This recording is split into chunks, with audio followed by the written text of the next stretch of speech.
Les policiers ont le blues, c'est ce que révèle une étude d'un chercheur du CNRS sur leurs conditions de travail. Un rapport dévoilé à la presse par le syndicat de police Alliance.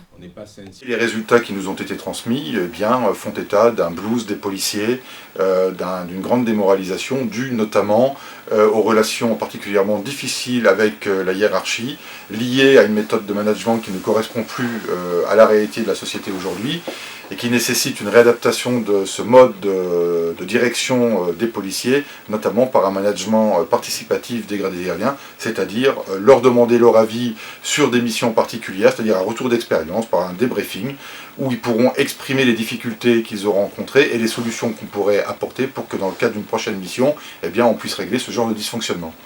Aujourd'hui, le ressenti des gradés et gardiens sur la voie publique, il est assez simple. Il y a trop de monde qui commande et plus assez qui travaille. Voilà, ça c'est la réalité. On accepte l'autorité, on refuse l'autoritarisme. Et c'est là, en comprenant la mission des uns, la mission des autres. Donc voilà, je crois que sur le schéma et la problématique, c'est qu'elle est là, c'est qu'on a retiré l'humain au centre de la police. Et ça, il faut que ça le redevienne. En plus d'un problème de hiérarchie, le rapport montre que les policiers se sentent dépréciés. Le malaise est grandissant.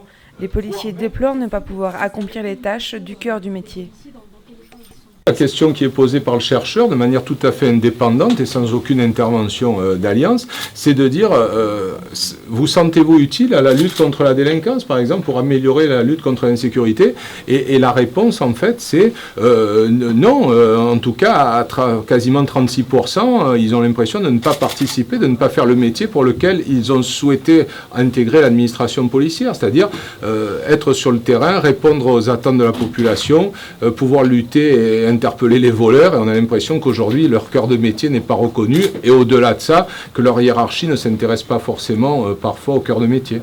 Nous avons saisi le ministre de l'Intérieur le 14 janvier pour que dans le cadre des assises de la formation qui auront lieu donc demain 7 février, ils prennent bien en compte le rapport du CNRS qu'on lui a transmis, ainsi que les 110 propositions, enfin certaines des propositions que nous avons fait dans le cadre de nos 110 propositions lors de notre congrès d'octobre 2012, qui répondent à ce qui est mis en évidence par le rapport du CNRS, et que tout ceci soit pris en compte pour régler les problèmes qui seront abordés demain dans les assises de la formation, qui porteront notamment sur le management dans la police nationale et sur la formation initiale et continue des fonctionnaires de police.